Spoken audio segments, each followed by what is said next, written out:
Dear Kwentong OFW Admin, maaari ninyo na lang po akong tawaging Christine.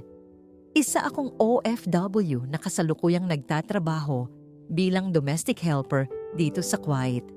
Matagal ko nang gustong ibahagi ang karanasan ko, pero palagi akong nagdadalawang isip hanggang sa dumating ang panahon na napagtanto kong kailangan ko nang ilabas ang lahat ng sakit at bigat na matagal ko nang dinadala sa puso.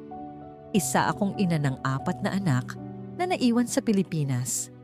Pawang mga batang nasa elementarya pa sila nang magdesisyon akong mangibang bansa. Bilang isang ina, napakahirap tanggapin ang katotohanan ng kailangan kong lumayo sa kanila. Wala namang magulang na kusang pipiliing hindi masaksihan ang paglaki ng sariling mga anak. Ngunit dahil sa hirap ng buhay, pinili kong isakripisyo ang sarili kong kaligayahan upang mabigyan sila ng mas magandang kinabukasan. Bago ako naging OFW, tahimik at payak lamang ang buhay naming mag-anak sa aming probinsya. Ang asawa ko ay isang construction worker na araw-araw nakikipagsapalaran sa mabibigat na trabaho. Sanay siyang magbuhat ng mga hollow blocks, bakal at semento habang bilad sa matinding init ng araw. Ngunit kahit gaano siya kasipag, hindi naman palaging may proyekto ang kumpanyang pinapasukan niya. May mga buwan na tuloy-tuloy ang trabaho, pero mas marami ang pagkakataong ilang linggo siyang walang mapasukang proyekto. Kapag may raket o sideline lamang siya, nakakakuha ng dagdag na kita. Dahil dito, madalas na hindi sapat ang aming kinikita para matugunan ang pang-araw-araw na gastusin ng pamilya. Habang tumatanda ang aming mga anak, mas lalo ring lumalaki ang aming mga obligasyon. Bukod sa pagkain, kailangan din naming isipin ang kanilang baon, mga school project, uniforme, notebooks, at iba pang gastusin sa paaralan. May mga araw na halos hindi ko alam kung saan kukuha ng ipapambaon sa kanila kinabukasan. Dumating pa sa punto na ang kaya lang naming ihain sa mesa ay sardinas o kaya'y pritong itlog. Kahit ganoon ang sitwasyon, hindi ko hinayaang mawalan ako ng pag-asa. Lagi kong sinasabi sa sarili ko na balang araw, matatapos din ang lahat ng paghihirap na yon. Ngunit habang lumilipas ang panahon, pakiramdam ko ay hindi kami umaabante. Kahit pareho kaming nagsisikap ng asawa ko, tila ba palagi lang kaming naghahabol sa mga gastusin. Kapag wala siyang trabaho, napipilitan kaming umutang sa tindahan para lamang may maipakain sa aming mga anak. At kapag nakatanggap naman siya ng bayad sa isang sideline o proyekto, halos lahat ng kinita niya ay napupunta lamang sa pagbabayad ng mga utang. Pagkatapos mabayaran ang mga yon, balik na naman kami sa parehong sitwasyon na para bang walang nagbabago sa aming buhay. Doon nagsimulang pumasok sa isip ko ang pag-a-abroad. Noong una ay takot na takot ako sa ideyang yon. Naririnig ko kasi ang mga kwento ng ibang OFW na nahihirapan sa ibang bansa. May mga amo raw na mahirap pakisamahan. May mga pagkakataon na hindi nakakausap ang pamilya ng matagal. At may mga OFW na halos hindi na nakakauwi sa Pilipinas. Pero habang tinitingnan ko ang mga anak ko na unti-unting lumalaki, lalo kong naramdaman na kailangan kong gumawa ng mas malaking hakbang para sa kanila. Isang gabi, kinausap ko ang asawa ko tungkol sa balak kong mag-apply bilang domestic helper sa Kuwait. Tahimik lang siyang nakinig habang sinasabi ko ang mga plano ko. Sinabi ko sa kanya na hindi ko gustong iwan ang mga anak namin, pero pakiramdam ko iyon lang ang paraan para makabangon kami sa kahirapan. Nang gabing iyon, sinabi niya sa akin na susuportahan niya ang desisyon ko. Nangako siya na aalagaan niya ang mga bata habang wala ako at sisikapin niyang magtrabaho ng mas mabuti para makatulong sa gastusin ng pamilya. Dahil sa pangakong yon, nagkaroon ako ng lakas ng loob na ituloy ang pag-a-abroad. Nag-apply ako sa isang agency at ilang buwan din akong naghintay bago tuluyang nakahanap ng employer dito sa Kuwait. Habang hinihintay ko ang pag-alis ko, sinikap kong ihanda ang mga anak ko sa magiging pagbabago sa buhay namin.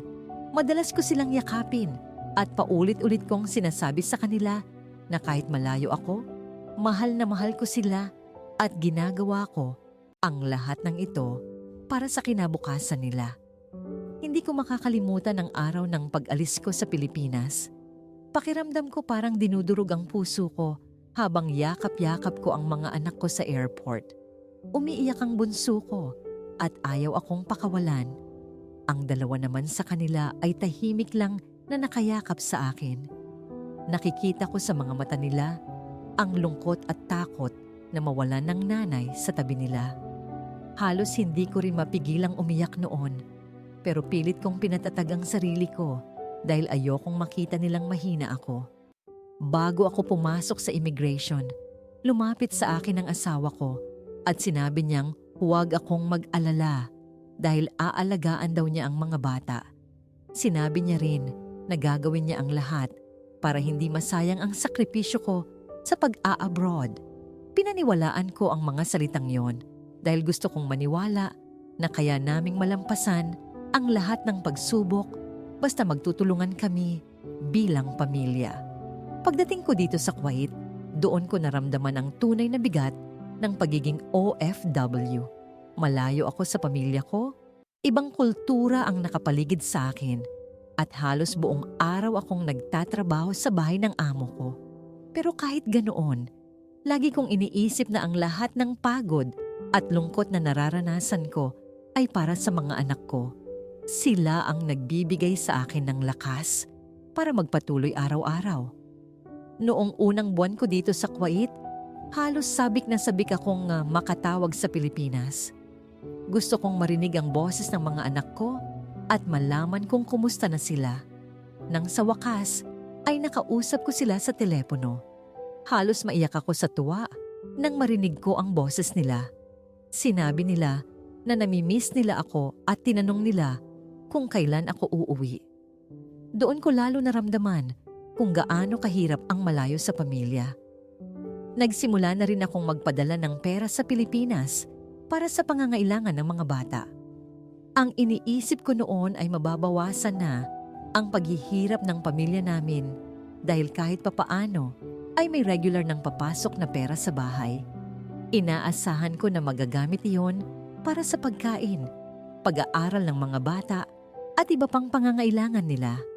Pero admin, hindi ko alam na habang nagpapakahirap ako dito sa Kuwait para sa kinabukasan ng pamilya ko, may mga bagay na palang nagsisimulang mangyari sa Pilipinas na hindi ko inaasahan. Mga bagay na unti-unting magbubukas ng mata ko sa katotohanan tungkol sa taong iniwan kong mag-aalaga sana sa pamilya namin. At doon po nagsimulang magbago ang lahat. Noong mga unang buwan ko dito sa Kuwait, kahit pagod na pagod ako sa trabaho araw-araw, may kakaibang lakas akong nararamdaman dahil iniisip ko na kahit papaano ay natutulungan ko na ang pamilya ko sa Pilipinas. Domestic helper ako sa isang malaking bahay. Maaga akong nagigising para maglinis ng buong bahay, magluto, maglaba at mag-ayos ng kung ano-ano. Minsan halos hindi na ako makaupo buong araw. Pero tuwing may isip ko ang 4 kong anak na nag-aaral pa sa elementary, nawawala ang pagod ko. Lagi kong sinasabi sa sarili ko na lahat ng ito ay para sa kanila. Noong matanggap ko ang una kong sahod, halos hindi ko na hinintay na matapos ang araw bago ako nagpadala ng pera sa Pilipinas. Iniisip ko noon na sa wakas ay mababawasan na ang hirap ng pamilya ko. Nagpadala ako para sa pagkain ng mga bata, para sa baon nila sa eskwela, at para may maipambili rin sila ng mga kailangan sa bahay. Habang nagpapadala ako ng pera, paulit-ulit kong sinasabi sa asawa ko na siguraduhin niyang maayos ang kalagayan ng mga bata. Sa mga unang linggo, maayos naman ang mga usapan namin sa telepono. Kapag tumatawag ako, sinasabi ng asawa ko na pumapasok naman daw sa eskwela ang mga bata at wala naman daw problema sa bahay. Sinasabi niya rin na minsan ay nakakakuha siya ng sideline sa construction kaya kahit papaano ay nakakatulong daw siya sa gastusin. Tuwing naririnig ko iyon, gumagaan ang pakiramdam ko. Kahit malayo ako sa kanila, pakiramdam ko ay nagagawa namin ang tungkulin namin bilang magulang. Pero habang tumatagal, may mga bagay akong napapansin na hindi ko maipaliwanag. Halos bawat padala ko ng pera ay mabilis na nauubos. Minsan hindi pa lumilipas ang ilang linggo ay sinasabi na agad ng asawa ko na wala na raw natitirang pera sa bahay. Noong una, hindi ko yung pinagdudahan. Iniisip ko na siguro talagang mahal na ang mga bilihin sa Pilipinas at malaki rin ang gastos dahil 4 ang mga anak namin. Pero dumating ang panahon na may narinig akong kwento na hindi ko inaasahan. Isang gabi, habang nagpapahinga ako sa maliit kong kwarto pagkatapos ng mahabang araw ng trabaho, may tumawag sa akin mula sa Pilipinas. Isa itong kapitbahay namin na matagal na naming kakilala. Nang una ay kumustahan lang ang usapan namin. Tinanong niya kung kumusta ako dito sa Kuwait at kung kailan daw ako uuwi sa Pilipinas. Habang nag-uusap kami, parang may gusto siyang sabihin pero nag-aalangan siya. Napansin ko yon, kaya tinanong ko siya kung may problema ba sa bahay namin. Doon siya sandaling natahimik bago siya nagsalita. Sinabi niya sa akin na wag daw sana akong magagalit sa kanya dahil hindi raw niya kayang itago ang nakita niya. Ayon sa kanya, ilang beses na raw niyang nakikita ang asawa ko na nakaupo sa isang maliit na lugar malapit sa palengke kung saan may mga taong nagsusugal. Hindi raw yun isang beses lang nangyari. Ilang beses na raw niyang nakikita ang asawa ko doon kasama ang mga barkada nito. Lalo na daw kapag may patay sa probinsya namin. Napakalakas daw tumaya ng asawa ko. Noong una, hindi ako makapaniwala sa narinig ko. Kilala ko ang asawa ko bilang tahimik na tao. Hindi siya mahilig sa gulo at hindi rin siya kilalang sugarol noon. Kaya sinabi ko sa kapitbahay namin na baka nagkakamali lang siya ng nakita. Baka ibang tao ang tinutukoy niya. Pero sinabi niya sa akin na sigurado raw siya sa nakita niya dahil kilala naman niya ang asawa ko. May mga pagkakataon pa raw na naririnig niya itong nagkukuwento sa mga kaibigan nito na may asawa siyang nagtatrabaho sa ibang bansa kaya hindi raw siya nawawalan ng pera. Pagkatapos kong marinig iyon, parang biglang bumigat ang pakiramdam ko. Hindi ko alam kung maniniwala ba ako o hindi. Ayokong mag-isip ng masama tungkol sa asawa ko dahil siya ang taong pinagkatiwalaan kong mag-aalaga sa mga anak namin habang wala ako. Kinabukasan, naglakas loob akong tawagan ang asawa ko. Sinubukan kong tanungin siya ng maayos kung kumusta na ang mga bata at kung ano ang mga nangyayari sa bahay. Noong una ay normal lang ang usapan namin. Pero nang tanungin ko siya kung totoo bang may mga pagkakataon na nagsusugal siya kasama ang mga barkada niya, bigla siyang nagbago ng tono. Nagalit siya sa akin at sinabi niyang kung ano-ano raw ang iniisip ko habang nasa ibang bansa ako. Sinabi pa niya na baka raw kung kanino lang ako naniniwala at hindi ko raw siya pinagkakatiwalaan bilang asawa. Dahil doon, lalo akong natahimik. Hindi ko alam kung paano ko ipapaliwanag sa kanya ang narinig ko mula sa kapitbahay namin. Ayoko ring humaba ang away namin dahil malayo ako at wala naman akong magagawa kung sakaling magalit siya. Pero admin, kahit pilit kong inalis sa isip ko ang mga sinabi ng kapitbahay namin, may kakaibang pakiramdam na nanatili sa dibdib ko. Parang may bumubulong sa akin na may mga bagay na hindi ko pa alam tungkol sa mga nangyayari sa bahay namin sa Pilipinas. At habang tumatagal, mas lalo pang dumami ang mga senyales na unti-unting nagbubukas sa mata ko sa katotohanang matagal ko palang hindi nakikita. Pagkatapos ng usapan namin ng asawa ko, noong gabing tinanong ko siya tungkol sa pagsusugal, sinubukan kong kalmahin ang sarili ko. Ayoko kasing mag-isip agad ng masama dahil alam kong malayo ako at hindi ko naman nakikita mismo ang mga nangyayari sa Pilipinas. Sinabi ko sa sarili ko, na baka nagkakamali lang ang kapitbahay namin o baka napadaan lang doon ang asawa ko at hindi naman talaga siya nagsusugal. Pilit kong pinaniwalaan yon dahil ayokong isipin na habang nagpapakahirap ako dito sa Kuwait ay may ginagawa siyang bagay na sisira sa pamilya namin. Pero habang tumatagal, mas lalo akong nagiging balisa. Napansin ko na halos bawat padala ko ng pera ay mabilis na nauubos. May mga pagkakataon na kakasend ko pa lang ng pera ay may mensahe na agad ang asawa ko na kulang daw ang pera para sa gastusin ng bahay ni hindi man lang siya magpasalamat muna. Noong una ay iniintindi ko pa yon dahil alam kong mahal ang mga bilihin sa Pilipinas at 4 ang mga anak namin na sabay-sabay nag-aaral. Pero may mga pagkakataon na parang hindi natugma ang mga sinasabi niya sa kung magkano ang ipinapadala ko. Isang gabi habang nagpapahinga ako pagkatapos ng trabaho, tumunog ang telepono ko. Nang tingnan ko ang screen, nakita ko na isa sa mga anak ko ang tumatawag gamit ang messenger ng kapitbahay namin. Agad kong sinagot ang tawag dahil sabik akong marinig ang boses nila.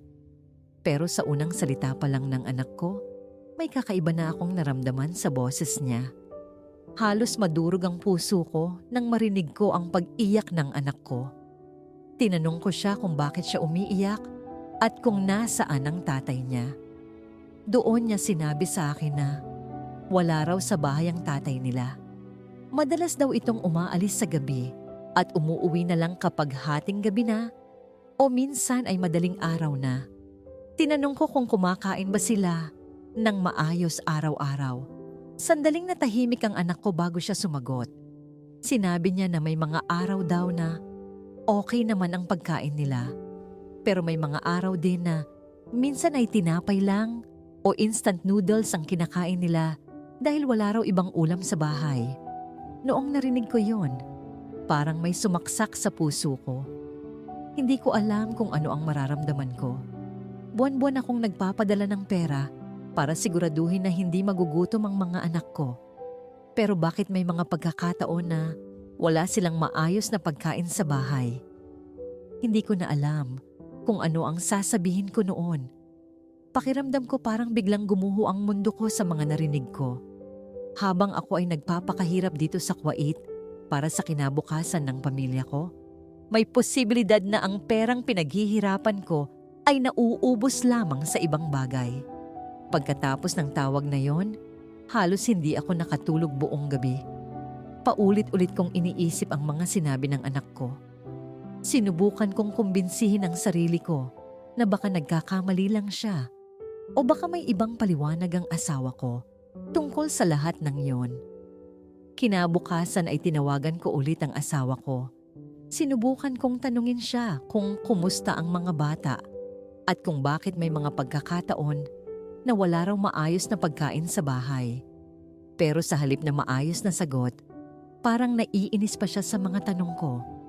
Sinabi niya sa akin na huwag ko raw siyang pangunahan dahil alam daw niya ang ginagawa niya bilang ama ng mga anak namin. Sinabi rin niya na hindi raw madaling buhay ang nasa Pilipinas at marami raw talagang gastusin sa bahay. Habang nakikinig ako sa kanya, mas lalo akong naguluhan. Hindi ko alam kung bakit parang nagagalit pa siya sa mga simpleng tanong ko tungkol sa mga anak namin. Ang gusto ko lang naman ay masigurong maayos ang kalagayan ng mga bata habang wala ako sa tabi nila. Pagkalipas ng ilang araw, may isa na naman akong narinig na kwento mula sa ibang kakilala namin sa probinsya. Ayon sa kanya, madalas daw makita ang asawa ko sa isang lugar malapit sa palengke kung saan nagtitipon ng mga lalaking nagsusugal. May mga pagkakataon pa raw na pagkatapos magsugal ay dumidiretso sila sa inuman kasama ang mga barkada niya. Ang mas masakit pa roon, may mga naririnig daw siyang kwento na minsan ay nagyayabang pa ang asawa ko sa mga kaibigan niya. Sinasabi raw nito na hindi siya nawawalan ng pera dahil may asawa siyang nagtatrabaho sa ibang bansa. Admin, noong marinig ko ang mga salitang yon, parang may mabigat na bagay na dumagan sa dibdib ko. Hindi ko alam kung dapat ba akong magalit, umiyak, o manahimik na lang. Ang tanging naiisip ko noon ay ang mga anak ko na naiwan sa Pilipinas. Habang ako ay nagpapakahirap sa ibang bansa para sa kanila, posible palang may mga bagay na nangyayari sa bahay namin na hindi ko kayang kontrolin. At doon nagsimulang pumasok sa isip ko ang isang tanong na matagal kong iniiwasan.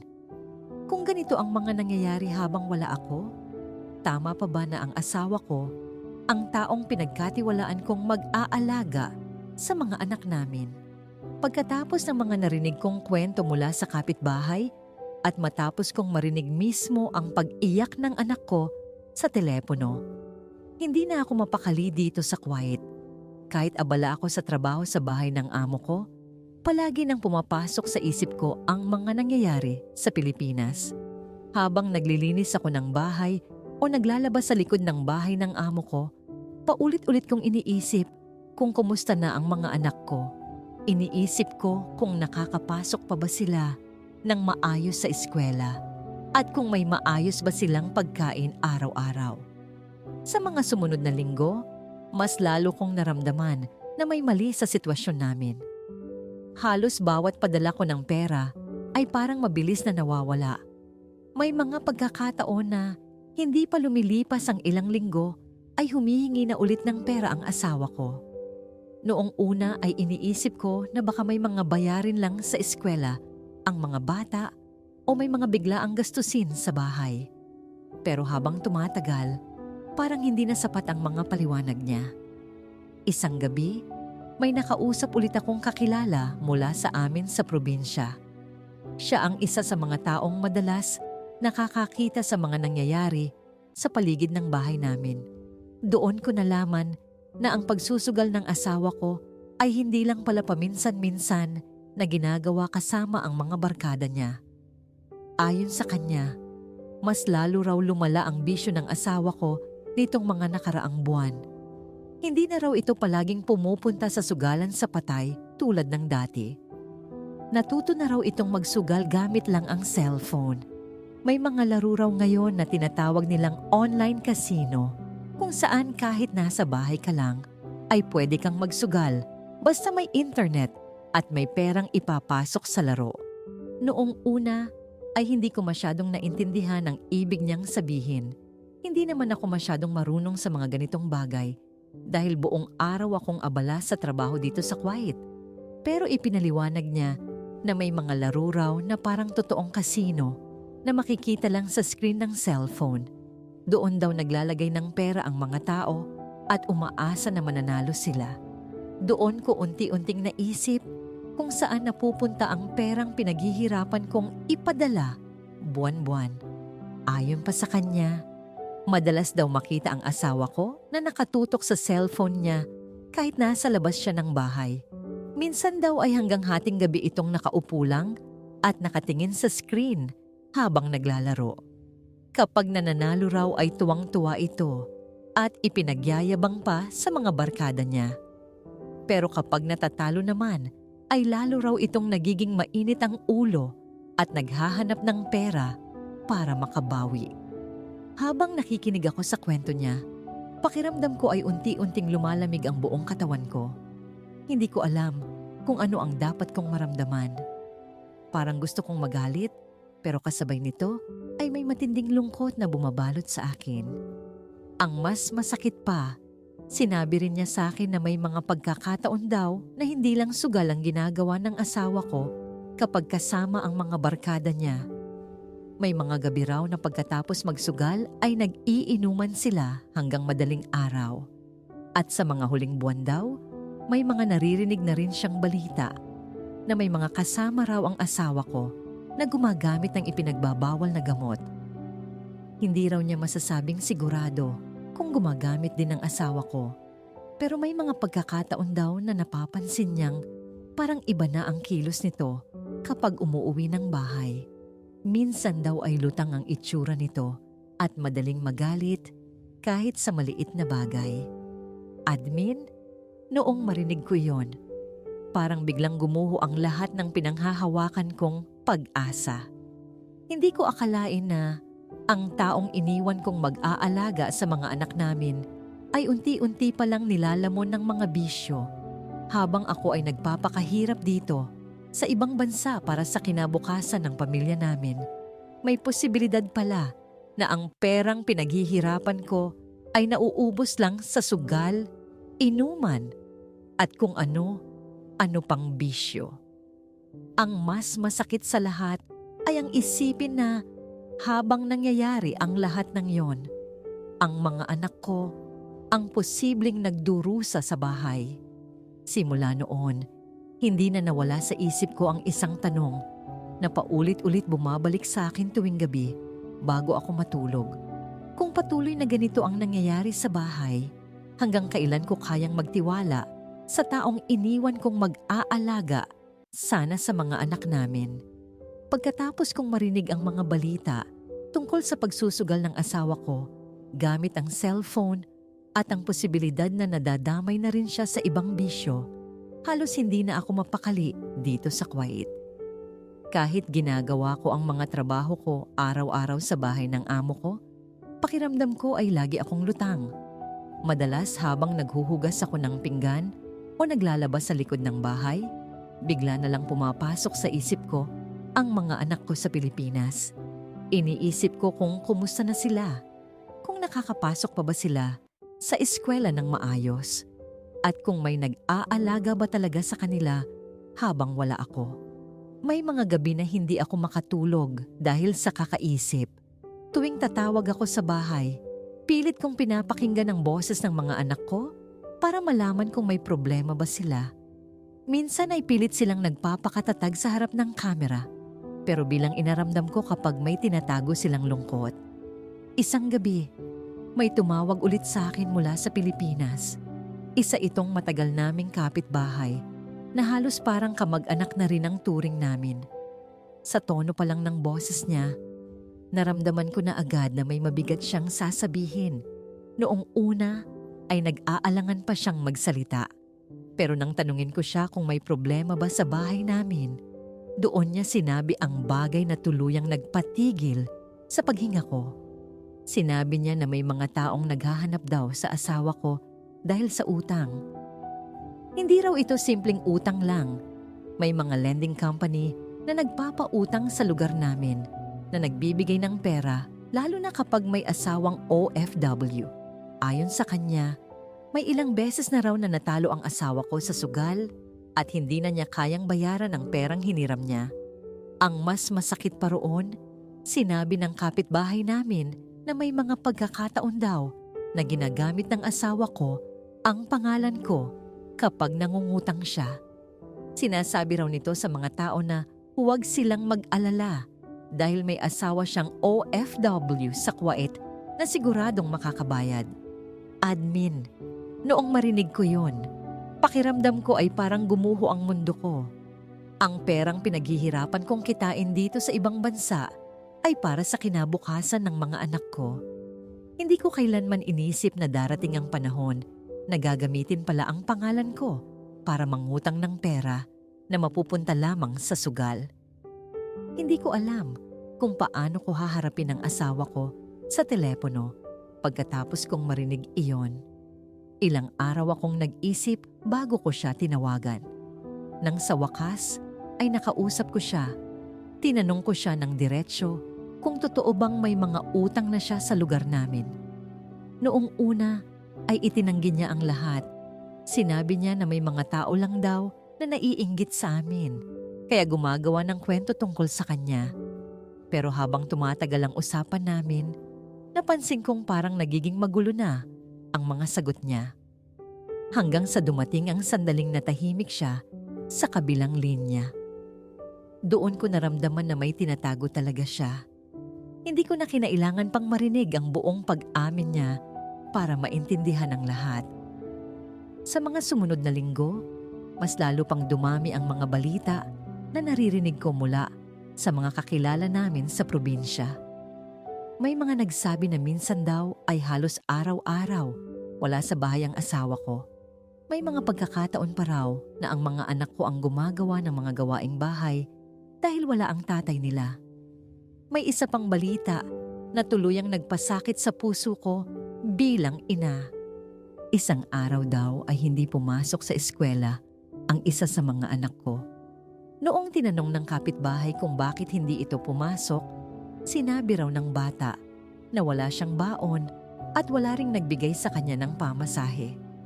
Admin, noong narinig ko iyon, hindi ko na napigilan ang sarili ko na umiyak dito sa kwarto ko sa quiet. Halos araw-araw akong nagtatrabaho mula umaga hanggang gabi para lang masigurong may sapat na pera para sa mga anak ko. Pero sa kabila ng lahat ng yon, may pagkakataon pa rin pala na hindi sila nakakapasok sa eskwela dahil sa kakulangan ng pera. Doon ko tuluyang naramdaman na may mali sa sitwasyon namin. Hindi na ito simpleng problema lang sa pera o sa pagsusugal.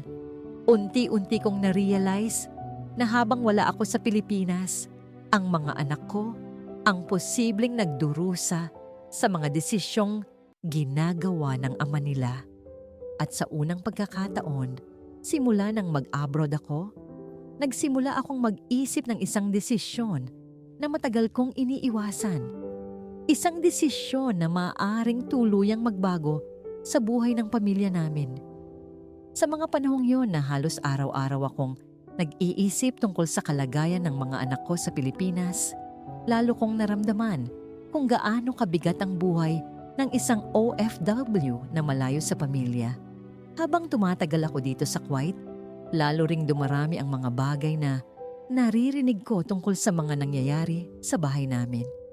May mga nagsasabing madalas daw wala sa bahay ang asawa ko. May mga nagsasabing mas lalo raw lumala ang pagsusugal niya, lalo na nang matuto siyang gumamit ng online casino sa cellphone. Kapag nananalo raw siya ay tuwang-tuwa siyang nagkukwento sa mga barkada niya. Pero kapag natatalo naman ay lalo raw siyang naghahanap ng pera para makabawi. Habang lumilipas ang mga buwan, mas lalo kong na-realize ang isang masakit na katotohanan. Sa loob ng 2 taon na pagtatrabaho ko dito sa Kuwait bilang domestic helper, halos wala akong naipon. Lahat ng sahod ko ay napupunta sa padala sa Pilipinas. Ang nasa isip ko noon ay para iyon sa pagkain ng mga bata, sa pag-aaral nila, at sa pang-araw-araw na gastusin sa bahay. Pero habang naririnig ko ang mga kwento tungkol sa pagsusugal ng asawa ko at ang mga utang na naiwan niya sa lugar namin, unti-unti kong naiisip na baka ang perang pinaghihirapan ko ay hindi pala napupunta sa mga anak ko. Pagkalipas ng 2 taon, nagkaroon ako ng pagkakataon na makauwi ng Pilipinas para sa bakasyon. Habang nasa eroplano ako pauwi, halo-halo ang nararamdaman ko. Excited akong makita at mayakap ang mga anak ko pagkatapos ng mahabang panahon. Pero kasabay ng saya na iyon ay ang kaba sa dibdib ko dahil gusto ko ring makita mismo kung ano na ang tunay na kalagayan ng pamilya ko. Pagdating ko sa probinsya namin, unang-una kong pinuntahan ang mga anak ko. Halos hindi ko mapigilan ang pag-iyak habang yakap-yakap ko sila. Ang laki na ng ipinagbago nila sa loob ng 2 taon. Ramdam ko kung gaano nila ako na-miss. Pero kahit masaya akong makita sila, may mga bagay akong napansin na hindi ko inaasahan. Napansin ko na parang mas payat sila kaysa dati. Ang mga gamit sa bahay namin ay parang unti-unti nang nawawala. May mga bagay na dati ay nandun pa sa bahay pero ngayon ay wala na. Doon ko unti-unting naramdaman na may katotohanan pala ang mga sinasabi sa akin ng mga kapitbahay habang nasa Kuwait ako. Hindi nagtagal ay nagsimulang lumapit sa akin ang ilang kakilala namin sa lugar. Isa-isa nilang kinuwento sa akin ang mga bagay na matagal na pala nilang nakikita habang wala ako sa Pilipinas. Sinabi nila na madalas daw makita ang asawa ko sa sugalan. Minsan daw ay nakaupo lang ito sa labas ng bahay habang nakatutok sa cellphone at naglalaro ng online casino. May mga pagkakataon pa raw na pagkatapos magsugal ay dumidiretso ito sa inuman kasama ang mga barkada niya. Habang nakikinig ako sa mga kwento nila, Pakiramdam ko ay unti-unting nababasag ang lahat ng pag-asa na pinanghawakan ko. Pero admin, ang pinakamasakit na nangyari ay isang gabi na hindi ko talaga makakalimutan. Isang gabi habang nasa bahay ako kasama ang mga anak ko, narinig ko ang ingay ng mga tao sa labas. Nang sumilip ako sa bintana, nakita ko ang asawa ko na nag-iinuman kasama ang mga barkada niya sa labas ng bahay. Halatang lasing na sila at maingay na nagkukwentuhan. Lumabas ako ng bahay at pinakiusapan ko siya na pumasok na sa loob dahil gabi na at may mga bata pa sa bahay. Ayoko rin na makita ng mga anak ko ang ganoong sitwasyon. Pero imbes na makinig, nagalit pa siya sa akin sa harap ng mga barkada niya. Sinabi niya na wag ko raw siyang utusan dahil hindi naman daw ako ang nagpapakain sa kanya. Admin, nung marinig ko yon, parang tumigil ang mundo ko habang ako ay nagpapakahirap sa ibang bansa para sa pamilya namin. Iyon pala ang tingin niya sa lahat ng sakripisyo ko. Sinubukan ko pa siyang kausapin ng maayos, pero lalo siyang nagalit. Sa harap mismo ng mga barkada niya, bigla niya akong tinulak, sinampal at pinagsusuntok. Hindi ko na maalala kung ilang beses akong sinuntok sa gabing yon. Ang alam ko lang, kinabukasan ay halos hindi ko maigalaw ang katawan ko sa sakit. Punong-puno ng pasa ang mga braso at binti ko, kahit ang likod ko ay masakit dahil sa pagkakatumba ko sa lupa. Sa gabing iyon, doon ko tuluyang na-realize ang isang bagay na matagal ko nang ayaw tanggapin. Hindi na ito ang lalaking pinakasalan ko noon. Kinabukasan, hindi na ako nagdalawang isip. Kinuha ko ang mga anak ko at umalis kami sa bahay. Dumiretso kami sa bahay ng mga magulang ko. Dito muna kami tumira habang nagpapagaling ako sa mga pasa at sa sakit na iniwan ng nangyari. Ngayon admin, malapit na akong bumalik ulit sa Kuwait para ipagpatuloy ang trabaho ko bilang domestic helper. Habang naghahanda akong umalis muli ng bansa, nandito pa rin ako sa bahay ng mga magulang ko kasama ang mga anak ko. Pero sa mga huling araw bago ako umalis, paulit-ulit na pumupunta sa bahay ang asawa ko. Nagmamakaawa siya na magkaayos daw kami. Humihingi siya ng tawad at sinasabing magbabago na raw siya. Sinasabi rin niya na ibalik ko na raw ang mga anak sa bahay namin para daw buo ulit ang pamilya namin. Pero sa totoo lang admin, hindi ko alam kung dapat ko pa ba siyang paniwalaan. Pagod na ako sa lahat ng nangyari. 2 taon akong nagtrabaho sa ibang bansa pero halos wala akong naipon. Ang mas masakit pa, ang mga anak ko ang halos nagdusa sa mga desisyon ng ama nila habang wala ako. Ngayon habang naghahanda akong bumalik sa Kuwait, isang tanong ang paulit-ulit na umiikot sa isip ko. Admin, tama pa bang bigyan ko siya ng isa pang pagkakataon?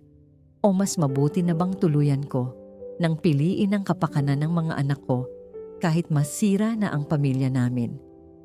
Maraming salamat po sa pakikinig ng kwento ko. Mga kabayan, napakabigat ng kwentong ibinahagi ni Christine. Isang ina na napilitang mangibang bansa para sa kinabukasan ng 4 niyang anak. Pero habang siya ay nagpapakahirap sa Kuwait, ang taong iniwan niyang mag-aalaga sana sa pamilya nila ay unti-unting nalulong sa sugal, bisyo at sa mga maling desisyon sa buhay. Maraming OFW ang makaka-relate sa sitwasyong ito. Yung pakiramdam na ginagawa mo ang lahat para sa pamilya mo, pero hindi mo kontrolado ang mga nangyayari sa bahay habang malayo ka. Sa kwento ni Christine, 2 taon siyang nagtrabaho sa abroad pero halos wala siyang naipon dahil ang perang pinaghirapan niya ay napunta lamang sa sugal, utang at bisyo ng asawa niya. At mas masakit pa, nauwi ito sa pananakit sa kanya sa harap ng ibang tao. Isang bagay na walang kahit sinong asawa ang dapat maranasan. Ngayon mga kabayan, gusto naming marinig ang opinyon ninyo. Kung kayo ang nasa sitwasyon ni Christine, bibigyan niyo pa ba ng isa pang pagkakataon ang asawa niya? O mas pipiliin ninyo ang kapakanan ng mga anak at ang sariling kapayapaan ng isip. Ibahagi ninyo ang inyong saloobin sa comment section dahil maaaring makatulong ang inyong payo hindi lang kay Christine, kundi sa ibang OFW na nakakaranas ng katulad na sitwasyon. At bago tayo magtapos, gusto rin naming malaman kung saan kayo nanonood ng video na ito. Maraming salamat sa pakikinig hanggang sa dulo ng kwentong ito. Sa buhay ng isang OFW, hindi lang trabaho at pagod ang kalaban, kundi pati lungkot, pangungulila, at mga panahong hindi na natin maibabalik pa. Kung meron din kayong kwento bilang OFW tungkol sa sakripisyo, pamilya, pag-ibig, tagumpay, o pagkawala, pwede ninyo itong ipadala dito sa aming channel. Maaaring ang kwento ninyo na ang susunod naming maibahagi. Ingat palagi mga kabayan, saan mang panig kayo ng mundo. Thanks for watching and we'll see you in the next video.